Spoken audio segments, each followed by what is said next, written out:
شروع کرتی ہوں اللہ کے نام سے جو بڑا مہربان نہایت رحم کرنے والا ہے۔ انقلاب کربلا کو پایا تکمیل تک پہنچانے والی ہستی کا نام حضرت امام علی بن حسین بن علی بن ابی طالب ہیں۔ آپ کی ولادت مبارک 38 ہجری میں مدینہ منورہ میں ہوئی۔ آپ کے والد ماجد سیدنا امام حسین اپنے والد گرام شیر خدا حضرت علی المرتضیٰ سے بے پناہ محبت کے باعث اپنے تمام بیٹوں کا نام علی ہی رکھا۔ عبادت کی کثرت کی وجہ سے آپ کا لقب سجاد، زین العابدین، سید العابدین اور امین تھا۔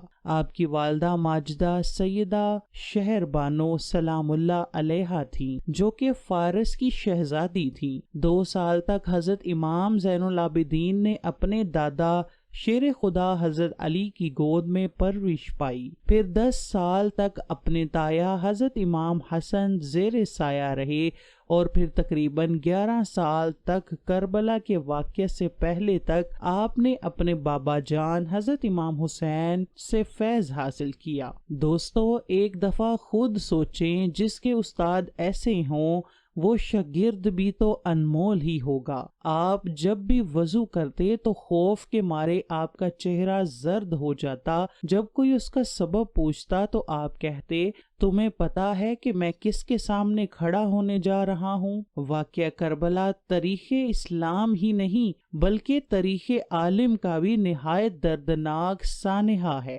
حضرت امام زین العابدین اول سے آخر تک اس روئے فرسا واقعے میں اپنے والد کے ہمراہ رہے، لیکن چونکہ حضرت سیدنا امام حسین کی شہادت کے بعد منصب امامت حضرت امام زین العابدین ہی کو سنبھالنی تھی، لہٰذا اللہ کی مشیت سے آپ بیمار ہو گئے اور کربلا کے میدان میں جانے کے قابل نہ رہے۔ اندازہ کیجئے کہ کس قدر طاقت تھی صدائے حضرت سجاد امام زین العابدین میں کہ یزید جیسا حکمران اپنے جاؤ جلال کے باوجود خاک چاٹنے پر مجبور ہو گیا۔ جب حضرت امام زین العابدین خاندان رسالت کی باعصمت خواتین کے ہمراہ دربار یزید میں داخل کیے گئے تو آپ نے اپنے نانا جان کی طرح شیریں زبان میں نہایت فصاحت و بلاغت کے ساتھ خطبہ ارشاد فرمایا، اپنے خاندان کا تعارف کروایا اور نواسہ رسول امام حسین کی عظمت بیان کی تو یزید کی درباری اور حضرت امام حسین کی شہادت سے ناآشنا افراد دھاڑے مار کر رونے لگے اور ان کی آوازیں بے ساختہ بلند ہونے لگیں۔ یہ حال دیکھ کر یزید گھبرا اٹھا کہ کہیں کوئی فتنہ نہ کھڑا ہو جائے۔ اس نے اس کے رد عمل میں فوراً مؤذن کو حکم دیا کہ اذان شروع کر دو تاکہ امام زین العابدین کا خطبہ منقطع ہو جائے۔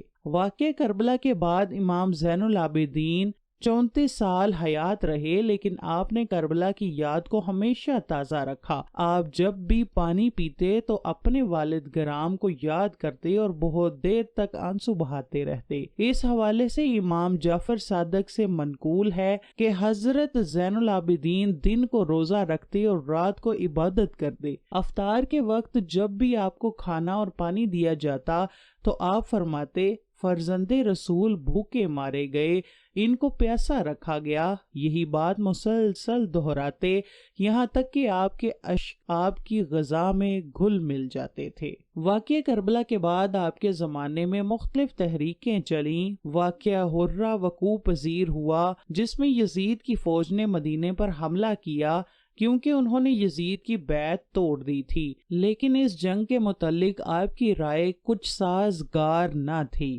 اس لیے امام زین العابدین اپنے خاندان کے ہمراہ مدینے سے باہر رہے۔ اس کے بعد توابین اور مختار سقفی کا قیام پذیر ہوا، لیکن جب بھی انہوں نے امام سجاد زین العابدین سے رابطہ کیا تو آپ نے خیر مقدم نہ کیا۔ امام زین العابدین اخلاق محمدی کے عملی تصویر تھے۔ ایک وقت ایسا آیا جب مدینہ منورہ میں سے بنو امیہ کو نکال باہر کیا گیا تو مروان ابن حکم جو کہ امام زین العابدین کا جانی دشمن تھا، اس نے امام سے درخواست کی کہ اس کے خاندان کو اپنے گھر میں پناہ دے دیں۔ امام نے اپنے گھر میں پناہ دے دی اور اپنے گھر میں مکمل حفاظت سے رکھا۔ آپ نے بہت دیر تک اپنے بدترین دشمن کی مہمان نوازی فرمائی۔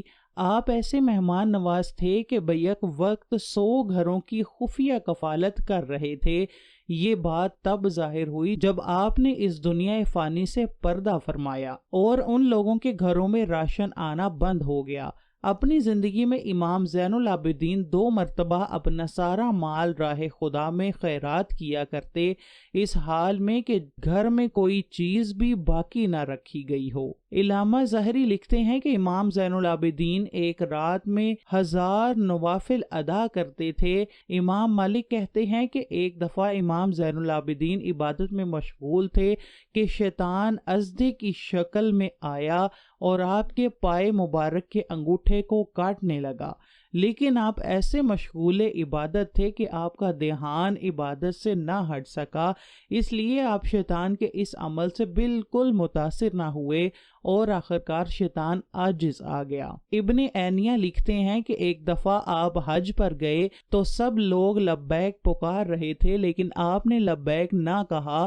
لوگوں کے پوچھنے پر آپ فرمانے لگے کہ مجھے ڈر لگتا ہے کہ میں لبیک کہوں اور اگر مجھے لا لبیک کا جواب مل گیا تو میں کیا کروں گا؟ خیر، آپ نے لبیک پکارا اور آپ بے ہوش ہو کر اونٹنی سے گر پڑے۔ حجاج بن یوسف کے وقت جب آپ دوبارہ اسیر ہوئے اور لوہے کی بھاری زنجیریں باندھ کر آپ کو قید کیا گیا اور پہرہ دار متعین کر دیے گئے، امام ظاہری فرماتے ہیں کہ میں جب امام زین العابدین کو قید میں ملنے گیا تو میں آپ کو دیکھ کر رو پڑا، کہنے لگا کہ میری تمنا یہی ہے کہ میں آپ کی جگہ ہوتا اور یہ مصائب میں برداشت کرتا۔ اس پر امام زین العابدین نے فرمایا کہ کیا تجھے یہ گمان ہے کہ اس قید و بندش سے مجھے قرب و بے چینی ہے؟ حقیقت یہ ہے کہ اگر میں چاہوں تو اس میں سے کچھ بھی نہ رہے مگر اس میں اجر ہے اور تذکر ہے اور عذاب الہی عز و جل کی یاد ہے۔ یہ فرما کر بیڑیوں میں سے پاؤں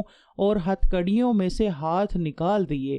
یہ اختیارات ہیں جو اللہ تبارک و تعالیٰ کی طرف سے انہیں عطا فرمائے گئے تھے، اور وہ صبر و رضا ہے کہ اپنے وجود اور آسائش وجود، گھر بار، مال و متاع سب سے رضائے الہی عز و جل کے لیے ہاتھ اٹھا لیتے تھے اور اس میں کسی چیز کی پرواہ نہیں کرتے۔ امام زین العابدین اگرچہ گوشہ نشینی کی زندگی بسر کر رہے تھے، لیکن آپ کی روحانی اقتدار کی وجہ سے بادشاہ وقت نے آپ کو قید بند کرنے کے بعد زہر دینے کا پروگرام بنایا۔ چنانچہ اندلس، سندھ اور وسط ایشیا علاقے فتح کرنے والے ولید بن عبد الملک 58 برس کی عمر میں جناب امام زین العابدین کو زہر دے دیا، جس کی وجہ سے آپ نے 25 محرم الحرام 95 ہجری میں جام شہادت نوش فرما گئے۔ آپ کی نماز جنازہ آپ کے بیٹے امام محمد باقر نے ادا کی اور آپ کو جنت البقیع میں آپ کے تایا جان حضرت امام حسن اور دادی جان حضرت بی بی فاطمہ سلام اللہ علیہا کے پہلو میں دفن کیا گیا۔ اللہ تعالیٰ ان کی ظاہری و باطنی برکات سے مسلمانوں کو فیض یاب فرمائے اور ان کی اخلاق مندانہ قربانیوں کی برکت سے اسلام کو ہمیشہ منظر و منصور رکھے۔ اللہ ان کامل ہستیوں کے صدقے امت رسول پر رحم فرمائے اور ہماری اجتماعی و انفرادی مشکلات آسان فرمائے۔ کمنٹ سیکشن میں آمین لکھنا مت بھولیے گا۔